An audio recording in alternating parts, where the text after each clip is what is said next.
یہ آواز آ رہی ہے آپ لوگوں کو؟ ایک بار کنفرم کر دیجیے گا. آواز اور بورڈ دونوں کلیئر ہیں؟ ٹھیک ہے، چلیے پھر شروع کرتے ہیں آج کی کلاس کا. اور آج ہم لوگ بات کریں گے افسانوی نثر کے بعد جو ہمارا نیا ٹاپک شروع ہوگا وہ ہوگا غیر افسانوی نثر. ٹھیک ہے، تو غیر افسانوی نثر میں کافی ساری صنف آتی ہیں، لیکن سب سے پہلے ہم لوگ جو بات کریں گے وہ بات کریں گے خود کی. یعنی کہ جو خود سے تصنیف لکھی جائے اس کی بات کریں گے. اور جو خود سے تصنیف لکھی جاتی ہے اسے کہتے ہیں خود نوشت، جسے ہم لوگ کہتے ہیں کیا؟ Auto biography. ٹھیک، خود نوشت کہہ سکتے ہیں یا ہم لوگ کہہ سکتے ہیں آٹو بایوگرافی. یہیں سے جو ہے وہ خود نوشت کی شروعات ہوتی ہے، اور یہیں سے جب ہمیں خود نوشت کے بارے میں بات کریں. خود نوشت کیا ہوتی ہے؟ کسی انسان کی زندگی کے بارے میں بیان کرتا ہے. کسی انسان کی زندگی. اب زندگی بھی کون سی؟ دو طرح کی ہوتی ہے، ایک ولادت سے قبل یا ولادت سے پہلے، اور ایک وفات کے بعد. خود نوشت میں کیا ہوتی ہے؟ یہ ساری چیزیں تمام کی تمام، چاہے وہ پیدا ہونے سے پہلے یا پیدا ہونے کے بعد، مرنے کے بعد، ساری چیزیں جو ہے اس میں کیا ہوتی ہیں؟ اس میں شامل ہوتی ہیں، اور اسے ہم لوگ کہتے ہیں کیا؟ خود نوشت. اور خود نوشت میں کیا ہوتا ہے؟ جو واقعہ بیان ہوتا ہے وہ کیا ہوتا ہے؟ ترتیب وار شروع ہوتا ہے. ترتیب وار شروع ہوتا ہے اور اسی طرح سے کیا ہوتا ہے؟ اپنے اختتام کو پہنچتا ہے، یعنی کہ اسے ختم ہوتا ہے. اب اختتام سے اور ختم ہونے کے بعد اس کی جو ہے وہ دو قسمیں سامنے آتی ہیں، یا خود نوشت کی دو اقسام سامنے آتی ہیں، جس میں پہلی ہوتی ہے جسے ہم لوگ کہتے ہیں مکمل خود نوشت. ٹھیک، یعنی کوئی چیز شروع ہوئی تو وہ ختم ہو گئی. لیکن کچھ چیزیں ایسی ہوتی ہیں یا کچھ خود نوشت ایسی ہوتی ہیں جو کیا رہ جاتی ہیں؟ نامکمل رہ جاتی ہیں، وہ پوری نہیں کر پاتا، پھر اس کو جو ہے وہ کوئی دوسرا ہی پورا کرتا ہے.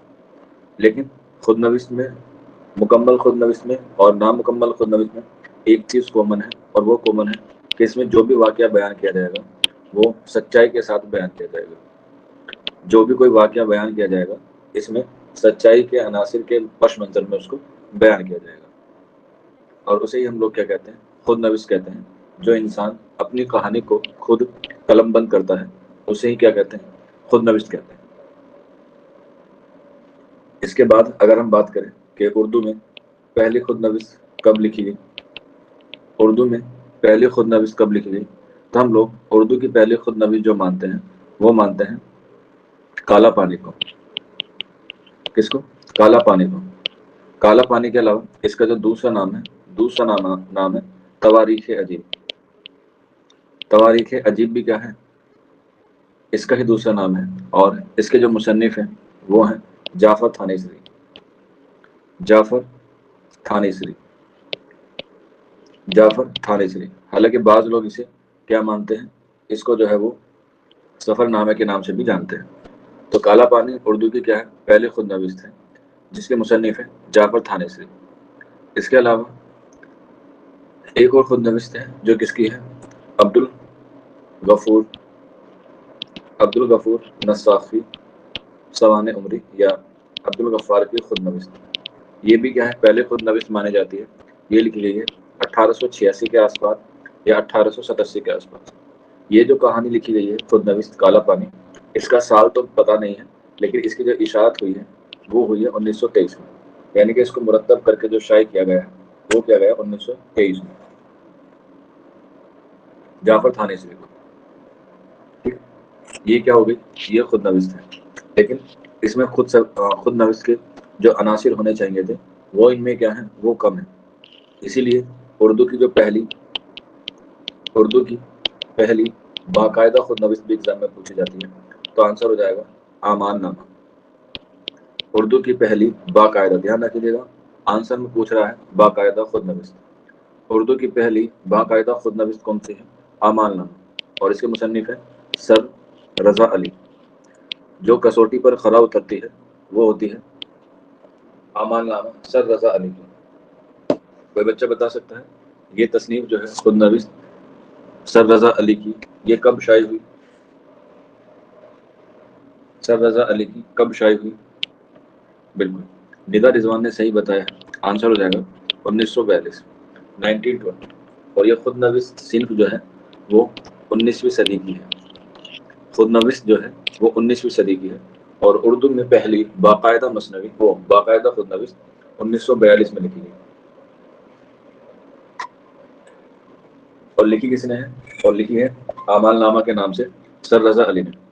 اس کے علاوہ بھی بہت سارے خود نوشت ہیں، آپ لوگ جو ہیں وہ اسے نوٹ کر لیجیے گا، میں آپ کو بتا رہا ہوں، اسی کے ساتھ ساتھ آپ لوگ جو ہیں یاد کرتے ہوئے چلیے گا۔ جیسے نفیس، بانو، شمع، ان کی خود نوشت ہے، خود کی ہے۔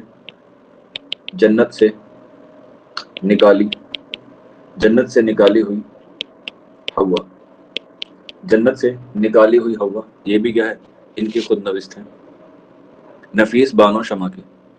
اس کے بعد قرۃ العین حیدر، قرۃ العین حیدر، حالانکہ یہ ناول بھی ہے لیکن یہ ان کی خود نوشت مانی جاتی ہے، جس کا نام ہے کار جہاں دراز، کار جہاں دراز۔ اس کا ایئر بھی امپورٹنٹ ہے، لکھ لیجیے گا 1977، 1977 میں قرۃ العین حیدر کی خود نوشت ہے کار جہاں دراز 1977 میں۔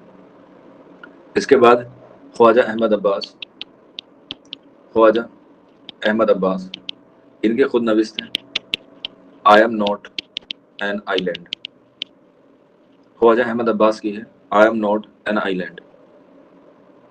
اس کے بعد نیکسٹ لیجیے گا خواجہ حسن نظامی کی، خواجہ حسن نظامی کی آپ بھی تھی، آپ بھی تھی، آپ کے نصاب میں بھی ہیں اور یہ لکھی گئی تھی 1919 میں، آپ بھی تھی۔ 1919 میں انگریزوں دوارا ایک قانون لایا گیا تھا، اس قانون کا کیا نام تھا؟ 1919 میں انگریزوں دوارا ایک قانون لایا گیا، اس کا کیا نام تھا؟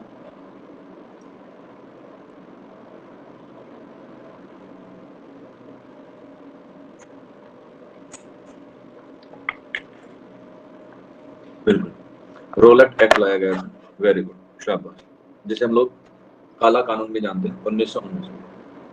ٹھیک، چلیے اس کے بعد نیکسٹ لیجیے گا، جس کا ایئر امپورٹنٹ ہوگا اس کا ایئر میں جو ہے وہ لکھوا دوں گا۔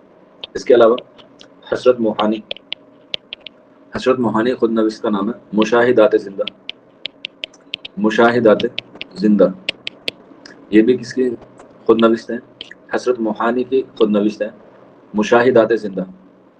اس کے بعد نیکسٹ لیجیے گا اور ڈبل اسٹار بنا کے لکھ لیجیے گا اس پہ امرتا پریتم، امرتا پریتم، ان کی خود نوشت ہے رشیدی ٹکٹ، اور امید ہے یہ والا کوشچن آپ کو دیکھنے کو ملے گا اس بار۔ رشیدی ٹکٹ امرتا پریتم کی کیا ہے؟ خود نوشت ہے، ہاں امپورٹنٹ ہے کافی۔ اس کے بعد اے پی جے عبد الکلام، اے پی جے عبد الکلام، اے پی جے عبد الکلام، ان کی ہے پرواز، کیا ہے؟ پرواز۔ این سی آر ٹی میں پرواز کے نام سے بھی بک چلتی ہیں، کتاب چلتی ہے، اور یہ کیسی بک ہوتی ہیں؟ یہ ہوتی ہیں ورک شیٹ، اور یہ کس کے لیے ہوتی ہیں؟ یہ ان کے لیے ہوتی ہیں جو پرائمری اردو سیکھنا چاہتے ہیں۔ پرواز جب آپ لوگ اسکول میں جائیں گے پڑھانے کے لیے تو آپ کو ورک شیٹ کے طور پہ پرواز ہی ملتی ہے، ٹھیک ہے؟ جیسے این سی آر ٹی کی الگ الگ کتابیں ہوتی ہیں، جیسے آپ کا جان پہچان ہوئی، گلستان ادب ہوئی، یہ تھوڑی ایڈوانس بک ہے، جو بیسک ہوتی ہے۔ جیسے کوئی نان مسلم بچہ ہے، مطلب ہندو بچہ ہے، وہ شروعات میں تو اردو نہیں پڑھ پاتے، کیونکہ جو مسلم بچے ہوتے ہیں ان کو تو مسجد میں یا مدرسے میں پڑھا دیا جاتا ہے، لیکن جو نان مسلم بچے ہوتے ہیں ان کو نہیں پڑھنا آتا، یا کچھ مسلم بچے ایسے ہوتے ہیں جو شروعات میں نہیں پڑھ پاتے اپنے والدین کی وجہ سے، تو اسی لیے اس کتاب کو جو ہے وہ کیا کیا گیا ہے؟ انٹروڈیوس کیا گیا ہے، اور یہ کتاب بہت اچھی ہے، اگر کوئی بچہ یا کوئی بڑا بھی اگر اردو سیکھنا چاہے تو پرواز سے ایزیلی سیکھ سکتا ہے، بہت شاندار کتاب ہے، ٹھیک ہے؟ حالانکہ یہاں پہ اے پی جے عبد الکلام کی تصنیف ہے جس کا نام ہے پرواز۔ اس کے بعد آل احمد سرور، آل احمد سرور کی خود نوشت ہے خواب باقی ہے، خواب باقی ہے۔ اس کے بعد خواب باقی ہے کے بعد جوش ملیح آبادی، جوش ملیح آبادی، ان کی خود نوشت ہے یادوں کی بارات، یادوں کی بارات، اور یہ آ جائے گا 1970، 1970 میں لکھی گئی یادوں کی بارات، جس کا میں آپ کو ایئر لکھواؤں گا، اسی کا آپ لوگ ایئر لکھ لیجیے گا، ایگزام کے حوالے سے امپورٹنٹ ہے یادوں کی بارات۔ اس کے بعد نیکسٹ لکھ لیجیے گا رشید احمد صدیقی، رشید احمد صدیقی آشفتہ بیانی میری، آشفتہ بیانی میری، یہ بھی کیا ہے؟ ان کی خود نوشت ہے. اس کے بعد احسان دانش ان کی خود نوشت ہے. جہان دانش. اور کوئی بچہ بتا سکتا ہے احسان دانش کو کیسا شاعر مانا جاتا ہے؟ احسان دانش کو کیسا شاعر مانا جاتا ہے؟ ہاں، احسان دانش کو مزدور شاعر مانا جاتا ہے یا مزدوروں کا شاعر مانا جاتا ہے، ٹھیک، یا شاعر مزدور بھی مانا جاتا ہے. اس کے بعد لکھ لیجیے گا مولانا ابوالکلام آزاد. مولانا ابوالکلام آزاد ان کی خود نوشت کا نام ہے تذکرہ، اور اس کا ایئر بھی امپورٹنٹ ہے، یاد رکھ لیجیے گا 1919. مولانا ابوالکلام آزاد کی خود نوشت کا نام ہے تذکرہ اور اس کا ایئر ہے 1919. اس کے بعد میر تقی میر کی ہے ذکر میر، اور یہ کب لکھی گئی ہے؟ 1772 میں. ذکر میر 1772 میں لکھی گئی ہے، یاد رکھ لیجیے گا. اور اس کی زبان کیا ہے؟ فارسی. کبھی کبھی اس کی پوچھ لیتا ہے، تو فارسی زبان ہے ذکر میر. اور یہ میر تقی میر کی کیا ہے؟ خود نوشت ہے. اس کے بعد مشتاق احمد یوسفی. اس پہ ڈبل اسٹار بنا کے لکھ لیجیے گا مشتاق احمد یوسفی پہ، اور وہ ہے زرگجست. اور ایئر بھی لکھ لیجیے گا اس کا 1976 1976. مشتاق احمد یوسفی زرگجست. اس کے بعد نیکسٹ لکھ لیجیے گا وزیر آغا شام کی منڈیر سے. یہ کیا ہے؟ ان کی خود نوشت ہے وزیر آغا کے شام کی منڈیر سے. اس کے بعد کلیم عاجز ابھی سن لو مجھ سے.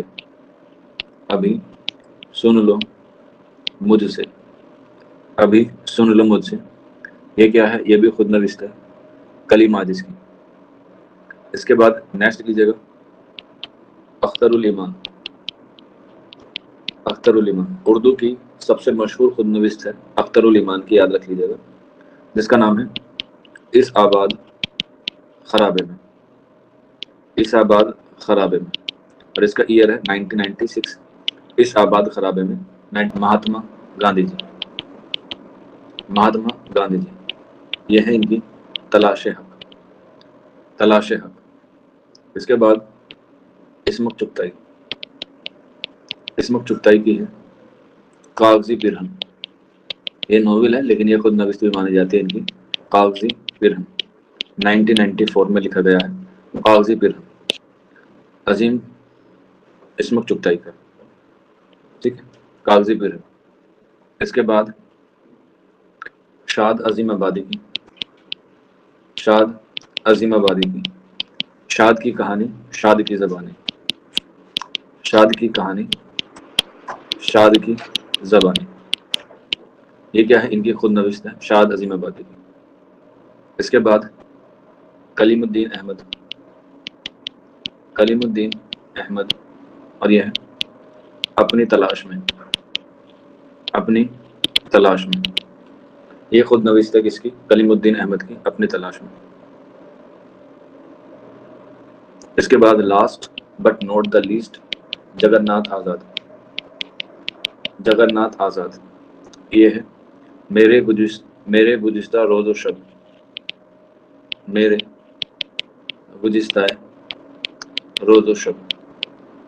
یہ کیا ہے؟ ان کی خود نوشت ہے جگرناتھ آزاد کی. اور جگرناتھ آزاد کو ہی کیا مانا جاتا ہے؟ ماہرین اقبال مانا جاتا ہے. کیا مانا جاتا ہے؟ ماہرین اقبال، یعنی کہ انہوں نے اقبال پر سب سے زیادہ کام کیا. ٹھیک ہے، ہاں یہی ہیں جگرناتھ آزاد جنہوں نے اقبال پر سب سے زیادہ جو ہے وہ کیا کیا ہے؟ کام کیا. تو یہ کچھ خود نوشت ہیں، اور یہیں سے جو ہے وہ آپ کو کیا کرنی ہے؟ یاد رکھنی ہے. ایگزام میں یہیں سے آپ کو ڈائریکٹ سوال آ جائے گا 1 لائنر کا. نہ آپ اس میں کوئی فیکٹ کرنا ہے، نہ ہی آپ کو اس میں کچھ الگ سے کام بازی کرنی ہے. جتنی آپ کو خود نوشت لکھوا دی ہے اتنی ہی آپ کو یاد رکھنی ہے، صرف اور صرف، اور اتنی کافی ہیں. اسی میں سے آپ کو کم 2 سے 3 خود نوشت مل جائے گی. کوثر فاطمہ الحمدللہ ساری یاد ہے، ٹھیک ہے. ابلیس کو بھی ساری چیزیں بتاتی ہے، پھر بھی وہ آج شیطان ہے۔ واپس آ جاتے ہیں اگلی کلاس میں یا اگلے ٹاپک پہ۔ خود نوش کے بعد آتی ہے سوانح۔ دونوں ہی کہانیاں ہوتی ہیں، دونوں ہی واقعہ ہوتے ہیں، دونوں ہی زندگی سے جڑے ہوتے ہیں اور دونوں ہی انسان سے تعلق رکھتے ہیں، لیکن یہاں پر خود نوش جو ہے وہ خود لکھی جاتی ہے، جبکہ سوانح جو ہے وہ کیا ہوتی ہے، سوانح جو ہے وہ کسی دوسرے کے ذریعے سے لکھی جاتی ہے، یعنی یہ کوئی سے دوسرا لکھتا ہے۔ اور یہ سوانح جو ہے وہ عربی زبان کا لفظ ہے، جس کا مطلب ہوتا ہے کسی کا نقشہ کھینچنا یا کسی کو بیان کرنا یا کسی کی زندگی کو، کسی شخص کی زندگی کو بیان کرنا، یا کہہ سکتے ہیں کہ زندگی کے کسی حصے کو بیان کرنا کیا کہلاتا ہے، سوانح کہلاتا ہے۔ کیا کہلاتا ہے؟ سوانح کہلاتا ہے۔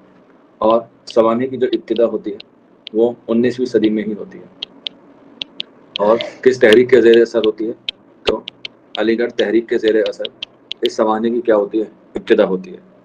اور اس میں کس کے عناصر ملتے ہیں؟ اس میں ملتے ہیں تاریخ کے عناصر جو ہے وہ ہمیں ملتے ہیں۔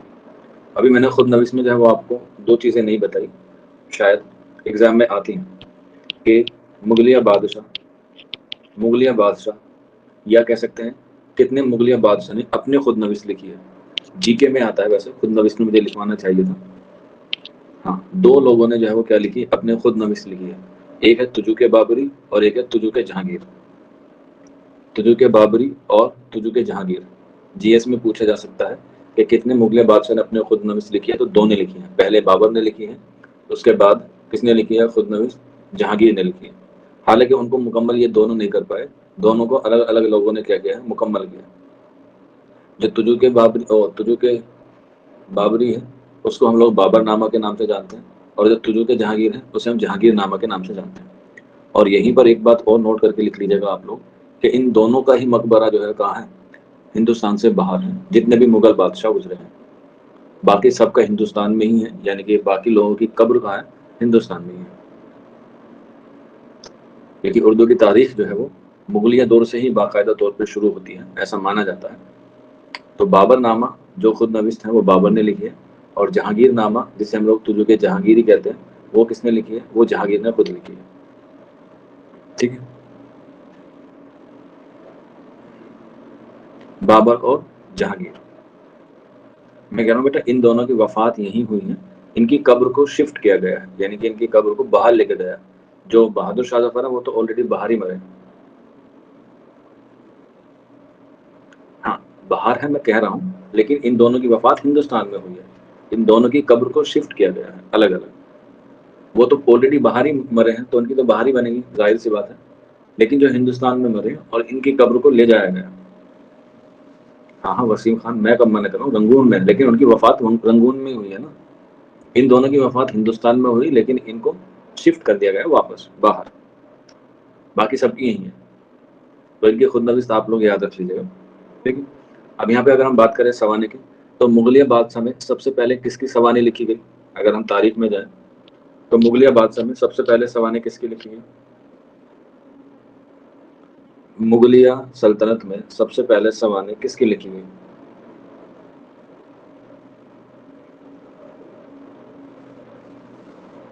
بیٹا بابر نے تو خود نوشت لکھی ہے، تو کیسے لکھی جائے گی اس کی؟ بابر نے تو خود نوشت لکھ لی ہے۔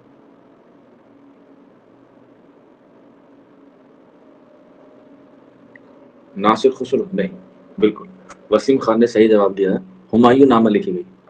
مغلیہ دور میں جو سب سے پہلے سوانح لکھی گئی وہ ہمایوں کی لکھی گئی، جو اس کی بہن نے لکھی ہے، گل بدن بیگم نے۔ بالکل گل بدن بیگم نے ان کی سب سے پہلے سوانح لکھی ہے جس کا نام ہے ہمایوں نامہ، ٹھیک ہے۔ اور مغلیہ بادشاہ ہمایوں ہی ایسا بادشاہ ہے جو گر کر مرا، سی ڈی او سے، دین پناہ لائبریری دہلی میں ہے، وہاں سے گر کے مرا، اور اس کا مقبرہ بھی یہیں ہے ہمایوں میں، ہمایوں کا مقبرہ دلی میں۔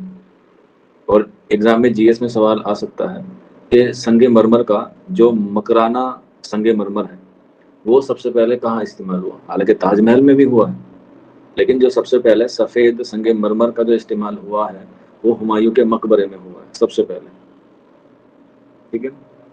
سب سے پہلے سفید سنگ مرمر کا استعمال کہاں پر ہوا ہے؟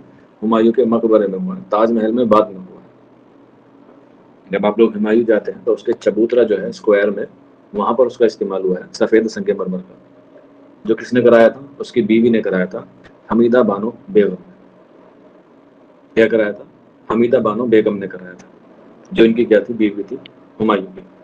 ٹھیک ہے، چلیے پھر اس کے بعد اکبر نامہ لکھی گئی۔ اس کے بعد تو کافی ساری ہیں سوانح ہیں، تو وہ آپ لوگ جی ایس کے حوالے سے یاد کر سکتے ہیں، لیکن یہاں پہ اردو کی بات ہے تو اردو میں ہی ہم لوگ بات کریں گے۔ بیٹا راجستھان میں مکرانہ ہے، راجستھان کے مکرانہ سے ہی وہ سفید سنگ مرمر منگایا گیا تھا، نام ہے وہ سفید کا، سنگ مرمر کا۔ مقبرہ دلی میں ہی ہے، نظام الدین اولیا کی درگاہ کے سامنے۔ ٹھیک ہے، چلیے مغلیہ بادشاہ میں لکھ لیتے ہیں۔ اس کے بعد سوانح لکھنے کے لیے ہمیں 3 چیزوں کی کیا ہوتی ہیں؟ ریکوائرمنٹ ہوتی ہے۔ سب سے پہلے تو یہ موضوع لیتے ہیں کہ ہم کسی کے بارے میں لکھ رہے ہیں، اس کے بعد اس کا مواد، اس کی زندگی میں کیا ہوا، کیسے ہوا، اس میں ہم ریسرچ کرتے ہیں، اور اس کے بعد اس کو بیان کرنے کا طریقہ، یعنی کہ جسے ہم لوگ کہتے ہیں اسلوب یا شیلی۔ ان تین چیزوں میں ایک چیز جو ہے وہ ہمیشہ سے متعین رہتی ہے، اور وہ ہے موضوع۔ موضوع ہمیشہ خود نویس کا کیا ہوگا؟ انسان ہی ہوگا ہمیشہ۔ مواد آپ کسی بھی طرح کے سے لے سکتے ہیں، لٹریچر لے سکتے ہیں، انٹرویوز لے سکتے ہیں، میگزین لے سکتے ہیں، اخبار لے سکتے ہیں، آس پڑوس کا پوڈ کاسٹ لے سکتے ہیں، لیکن اس کا موضوع ہمیشہ سے کیا رہے گا؟ انسان رہے گا، اور انسان کی ہی کیا لکھی جاتی ہے؟ سوانح لکھی جاتی ہے۔ اب سوانح لکھنے کے لیے انسان کے ضروری نہیں ہے کہ اس کی پیدائش سے پہلے کا حصہ بھی بیان کیا جائے، کچھ لوگ کر سکتے ہیں، کچھ لوگ نہیں بھی کرتے، لیکن جو سوانح ہیں وہ کسی ایک حصے سے شروع ہوتی ہے، اور اسی کو جو ہے وہ آگے بیان کیا جاتا ہے ترتیب ہوا۔ اور اس میں جو سب سے زیادہ مہارت حاصل کی ہے وہ کیا ہے؟ الطاف حسین حادی نے، جنہوں نے 1886 میں پہلی سوانح لکھی اردو ادب میں، پہلی سوانح لکھی جس کا نام تھا حیات سعدی۔ حیات سعدی لکھی، اور یہ کس کی لکھی تھی؟ شیخ شادی کی۔ شیخ شادی کی انہوں نے پہلی سوانح لکھی الطاف حسین حالی نے، اور حالی کو سوانح کا بانی مانا جاتا ہے۔ اس کے بعد انہوں نے دوسری سوانح لکھی 1897 میں، یہ کس کی تھی؟ غالب کی، اور اس کا نام رکھا گیا یادگار غالب۔ اس کے بعد تیسری لکھی 1901 میں، یہ لکھی سر سید کی، اور اس کا نام رکھا گیا حیات جاوید۔ حیات جاوید یہ 1901 میں لکھی گئی۔ تو الطاف حسین حالی نے 3 سوانح لکھی ہیں، اور ان 3 سوانح کو ہی اردو ادب کی پہلی سوانحوں میں شمار کیا جاتا ہے، جس میں سب سے پہلا آتا ہے شیخ سعدی کی حیات سعدی، اس کے بعد یادگار غالب، اور پھر حیات جاوید۔ یہ الطاف حسین حالی کی ہیں تینوں تصنیفیں۔ اسی کے ساتھ ساتھ الطاف حسین حالی کے ہم عصر ہوئے ہیں جن کا نام ہے شبلی نعمانی، انہوں نے بھی بہت ساری سوانح لکھی ہیں، حالانکہ یہ حالی کی وجہ سے مقبول نہیں ہوئے، کیونکہ انہوں نے جتنی بھی سوانح لکھی ہیں زیادہ تر وہ مذہبی کے لوگوں کے لیے لکھی ہیں، جیسے المامون لکھی انہوں نے۔ ان کے ایئر بھی لکھ لیجیے گا خاص طور پہ، جس کے میں لکھوا رہا ہوں 1889 میں۔ اس کے بعد سیرت النعمان 1891 میں۔ اس کے بعد الفاروق یہ لکھی ہے 1898 میں۔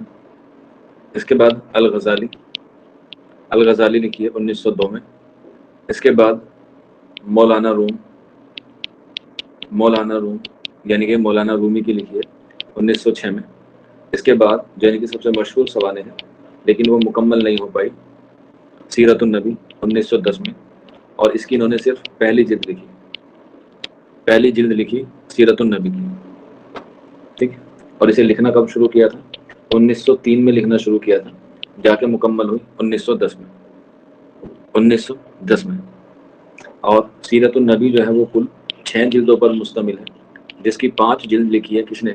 ان کے شاگرد سید سلیمان ندوی نے، باقی کی 5 جلدیں۔ کوئی بچہ بتا سکتا ہے سید سلیمان ندوی نے سیرت النبی کو کب مکمل کیا، یعنی کہ 5 جلد کب مکمل کی؟ ایئر بتانا ہے۔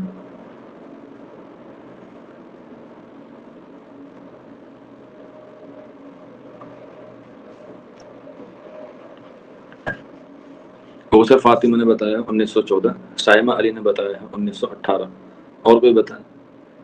1914 میں تو ان کی وفات ہو گئی ہے کوثر فاطمہ،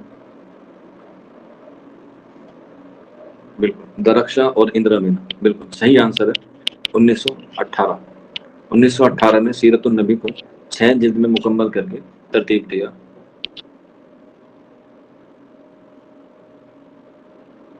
یاد رکھ لیجیے گا، ایگزام میں آ سکتا ہے۔ تو یہ کیا ہے؟ یہ شبلی نعمانی کی سوانح ہیں جو انہوں نے لکھی ہیں۔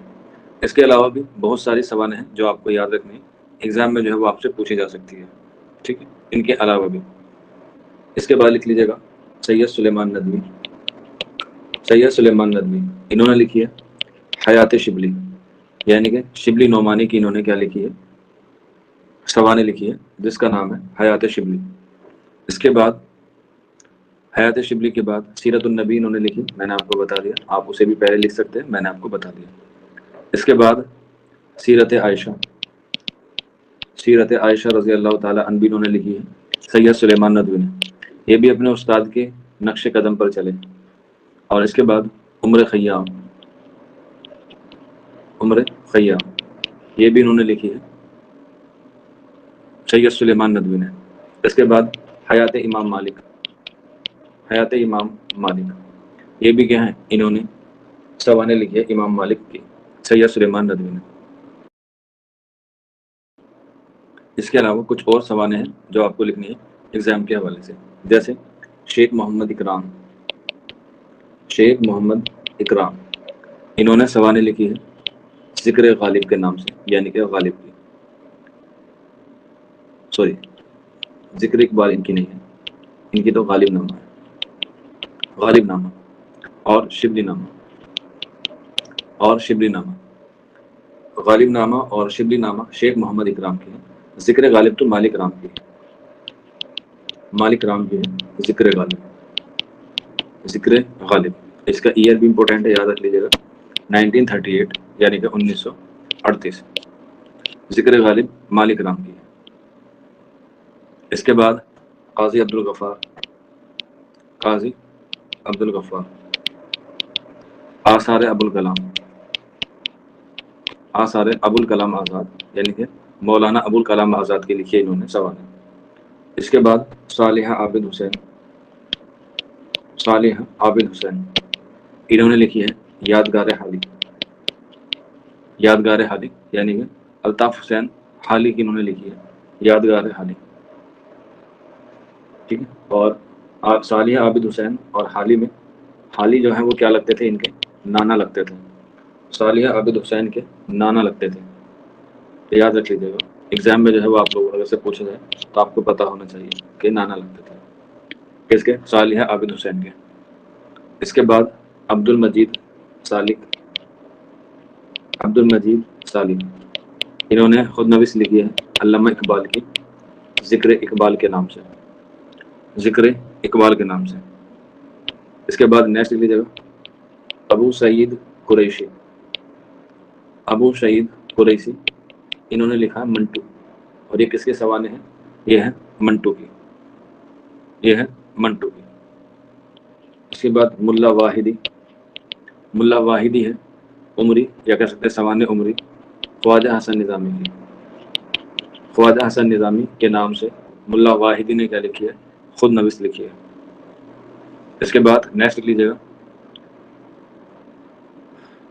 معین الدین ندوی نے، معین الدین ندوی نے، اور ان کی خود نویس کا نام ہے حیات سلیمان، حیات سلیمان یعنی کہ سید سلیمان ندوی کی سوانح ہیں حیات سلیمان۔ اس کے بعد امتیاز علی تاج، امتیاز علی تاج انہوں نے لکھی ہے بھارت سپوت، بھارت سپوت۔ جس بچے کو پتا ہے چلے، کوئی بات نہیں، اگر نہیں پتا تو اب میں بتا دیتا ہوں۔ امتیاز علی تاج نے بھارت سپوت لکھی ہے کس کے بارے میں، مہاتما گاندھی کے بارے میں، ٹھیک ہے، مہاتما گاندھی کے بارے میں لکھی ہے، مہاتما گاندھی، مہاتما گاندھی کی سوانح ہیں بھارت سپوت، اور کس نے لکھی ہے، امتیاز علی تاج نے لکھی ہے، امتیاز علی خان عرشی نے نہیں لکھی ہے، امتیاز علی تاج نے لکھی ہے، یاد رکھ لیجیے گا، کنفیوز مت ہوئیے گا بس۔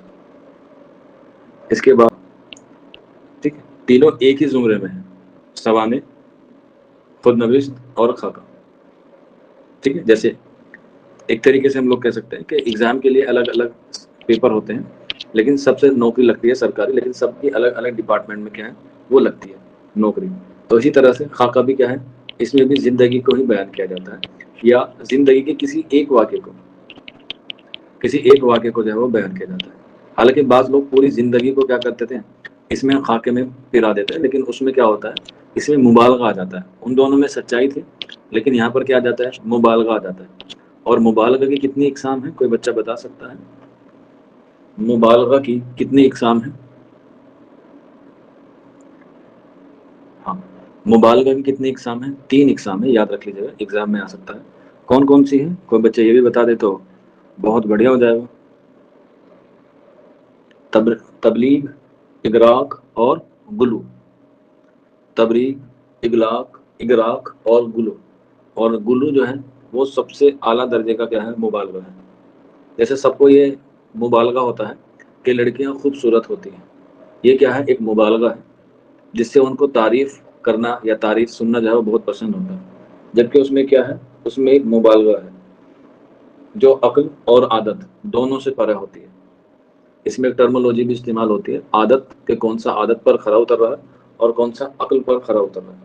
تو یہ جو گلو ہوتا ہے، جو سب سے اعلیٰ درجے کا مبالغہ ہوتا ہے، اس میں نہ تو عادت کا معیار پہچانا جاتا ہے اور نہ ہی عقل کا، یعنی کہ اسے دونوں ہی چیزیں کیا ہیں؟ ماننے سے انکار کرتی ہیں۔ ٹھیک ہے، تم کسی کے سامنے کسی لڑکی کو کہہ دو کہ وہ اس کی تعریف کر دو، وہ بالکل ہی نہیں ماننے گی۔ کیوں؟ کیونکہ اس کی عقل سے اور عادت سے دونوں سے کیا ہے؟ پرے ہے۔ تو مبالغہ کی 3 اقسام ہوتی ہیں، یاد رکھ لیجیے گا۔ اور اسی میں جو ہے وہ خاکے میں اسی کا زیادہ تر استعمال ہوتا ہے، مبالغہ کا خاکے میں استعمال کیا جاتا ہے۔ اب یہ خاکہ کا مطلب بھی کیا ہوتا ہے؟ کسی کے ایک طریقے سے کیا کرنا؟ اسکیچ بنا دینا، ٹھیک ہے، کوئی خاکہ بنا دینا یا کوئی نقشہ کھینچ دینا کسی بات کا لے کے، تو اس طریقے سے کیا ہوتا ہے؟ یہ خاکہ ہوتا ہے۔ اور خاکہ جو ہے وہ مغربی ادب سے کہاں آیا ہے؟ اردو ادب میں آیا ہے، اور یہ سوانح کا ہی کیا ہوتا ہے؟ ایک حصہ ہوتا ہے یا ایک عناصر ہوتا ہے خاکے کا۔ اور اس کی ابتدا بھی 19ویں صدی میں ہی کیا ہوتی ہے؟ ہمیں دیکھنے کو ملتی ہے۔ اور جب 19ویں صدی میں آئی تو ظاہر سی بات ہے علی گڑھ تحریک کے زیر اثر ہی کیا ہوتا ہے؟ اس تحریک کا جو ہے وہ پروان چڑھتا ہے۔ ٹھیک ہے، کیا ہوتا ہے؟ پروان چڑھتا ہے 19ویں صدی میں۔ اور 19ویں صدی میں جو علی گڑھ تحریک کے رہنماؤں میں سے ایک تھے، جن کا نام تھا ڈپٹی نذیر احمد، انہی کے شاگرد ہوئے ہیں جن کا نام ہے مرزا فرحت اللہ بیگ۔ مرزا فرحت اللہ بیگ، ٹھیک ہے، مرزا فرحت اللہ بیگ کیا ہے؟ ڈپٹی نذیر احمد کے شاگرد تھے۔ کوئی بچہ بتا سکتا ہے ڈپٹی نذیر احمد کو کون سی بیماری تھی؟ ڈائلیکسیا تھی، ڈسگرافیا تھی، ڈسکیلکولیا تھی یا ڈس افیزیا تھی؟ ٹیچنگ ایپٹیٹیوڈ میں آ سکتا ہے آپ کا، ٹیچنگ میتھولوجی میں، ڈسلیکسیا، ڈسگرافیا، ڈسکیلکولیا، ڈس افیزیا۔ بالکل، کیا تھی ان کو؟ ڈسلیکسیا تھی، ان کو اعراب پڑھنے میں مشکل آتی تھی، زبر کو زیر، زیر کو زبر اور پیش کو پتہ نہیں کیا پڑھ دیتے، تو ان کو کیا تھی؟ ڈسلیکسیا بیماری تھی۔ ڈسلیکسیا ہوتی ہے، ڈسگرافیا ہوتی ہے، ڈس افیزیا ہوتی ہے، ڈسکیلکولیا ہوتی ہے، بہت ساری ہوتی ہیں ایسی، ٹھیک ہے۔ جیسے آپ کو پتا ہوگا البرٹ آئنسٹین کو بھی تھی، ٹھیک ہے۔ اس کے علاوہ تارے زمین پر جو فلم ہے اس میں بھی اسی بات پر بات کی گئی ہے۔ اسی کے علاوہ امیتابھ بچن کا جو بیٹا ہے جس کا نام ابھیشیک بچن ہے، ان کو بھی یہ بیماری ہے، ٹھیک ہے۔ اور بھی بہت سارے ہیں، اسٹیفن ہاکنگ ہے، ٹھیک ہے۔ تو بہت ساری بیماریاں ہوتی ہیں، ان کو آپ لوگ ایٹ لیسٹ یاد رکھ لیجیے گا۔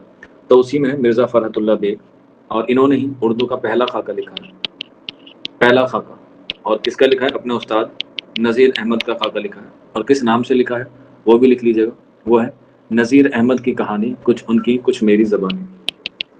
نذیر احمد کی کہانی، کچھ ان کی کچھ میری زبانی۔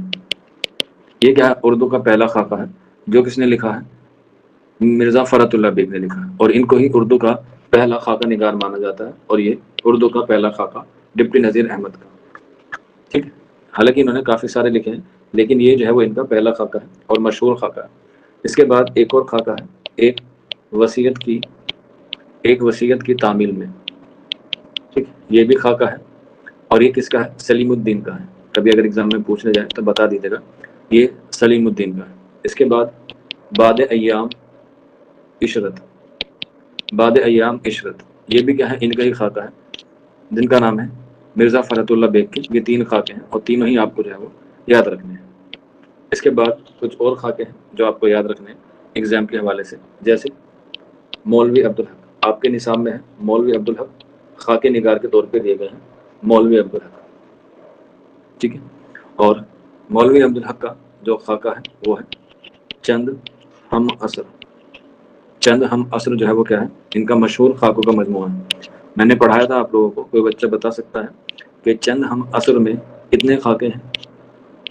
چند ہم عصر میں کتنے خاکے ہیں؟ بالکل 14 خاکے ہیں، یاد رکھ لیجیے گا۔ اور اس میں جو شامل ہیں 14 وہ کون کون سے ہیں؟ کچھ لکھوائے تھے میں نے آپ کو، شاید 14 افسانے ہیں، اس میں سے کچھ افسانے جو اہم ہیں وہ میں نے آپ کو لکھوائے تھے، کیونکہ مولوی عبدالحق ویسے تو تحقیق نگار ہیں، لیکن آپ کے سلیبس میں خاکے نگار کے طور پہ جو ہے وہ ان کو پیش کیا گیا ہے۔ جیسے ان کا ایک مشہور خاکہ بھی ہے نام دیو مالی، میں نے لکھوایا بھی ہوگا، اور وہ اسی میں شامل ہے، چند ہم عصر میں، ٹھیک۔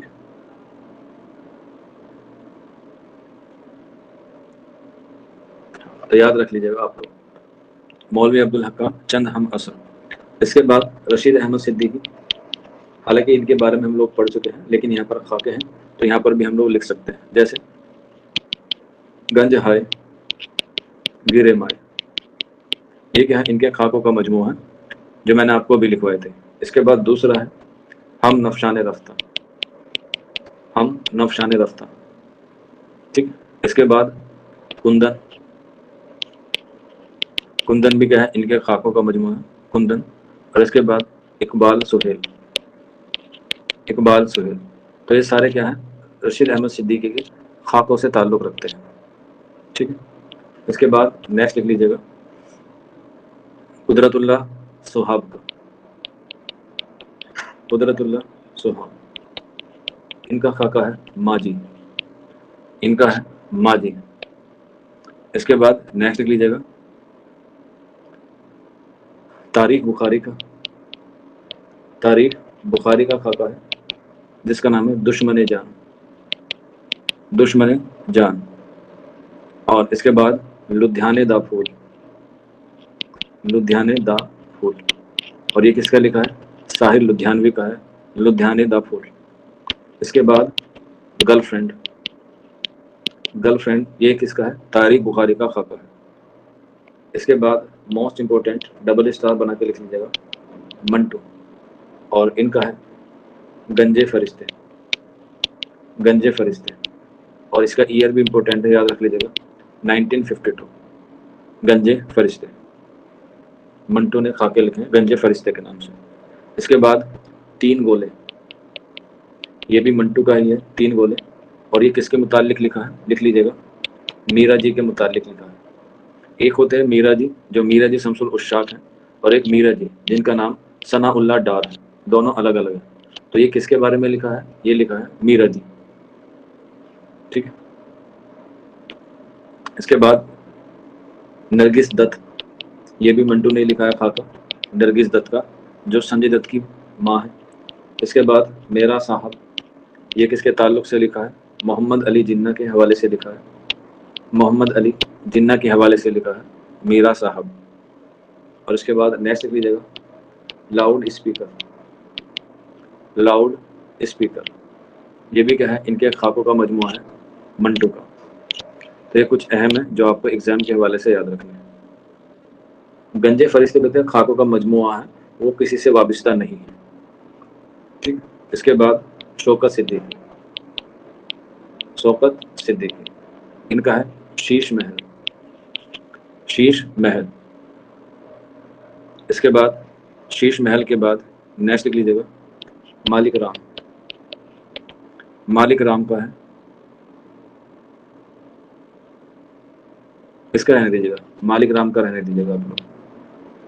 صالح عابد حسین کا لکھ لیجیے گا، صالح عابد حسین کا لکھ لیجیے گا جس کا نام ہے جانے والوں کی یاد میں، جانے والوں کی یاد میں، جانے والوں کی یاد میں، جانے والوں کی یاد میں، ٹھیک ہے۔ اس کے بعد عبد الرزاق کانپوری کا، عبد الرزاق کانپوری کا، اور یہ کس کا ہے؟ سر سید احمد خان کا، سر سید احمد خان کا۔ اور یہ کس کی فرمائش پر لکھا گیا تھا؟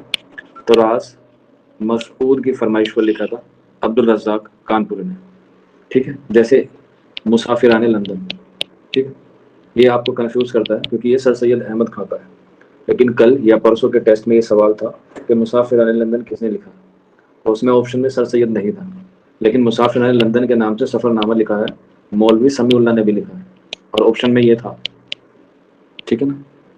کافی سارے بچے مجھے کہہ رہے ہیں سر آپشنز غلط ہیں اس کے، آپشن صحیح ہیں، لیکن مولوی سمیع اللہ بھی اس کا آنسر ہے کیونکہ انہوں نے بھی لکھا ہے. ٹھیک، یاد آ گیا تو میں نے آپ کو یہاں پر بتا دیا. ٹھیک ہے. عبد الرزاق کانپوری کا سر سید کا خاکہ ہے جو کس کے کہنے پر لکھا تھا؟ سر راز مسعود کے کہنے پر لکھا تھا. اس کے بعد نیکسٹ اور لاسٹ لکھ لیجیے گا مجتبی حسین. ٹھیک ہے. ان کے ہیں خاکے، سوئے ہیں وہ بھی آدمی، سو ہیں وہ بھی آدمی. اس کے علاوہ آپ کی تعریف، آپ کی تعریف، آپ کی تعریف، جی ہاں، یاسمین کی تعریف ہے کہ وہ آنے والے سنڈے میں ٹیچر بن جائیں گی. عمران خان کی تعریف ہے کہ وہ آنے والے وقت میں ٹی جی ٹی اردو ہوں گے ڈی او ای کے اندر، directorate of education in Delhi. تو یہ ان کی کیا ہو جائے گی؟ تعریف ہو جائے گی. اس کے بعد آدمی نامہ، یہ نظم بھی ہے آدمی نامہ نذیر اکبر آبادی کی، اور یہ کیا ہے؟ یہ یہاں پر خاکہ بھی ہے آدمی نامہ. ٹھیک ہے. اور اس طریقے سے آپ کے خاکے بھی ختم ہو جاتے ہیں.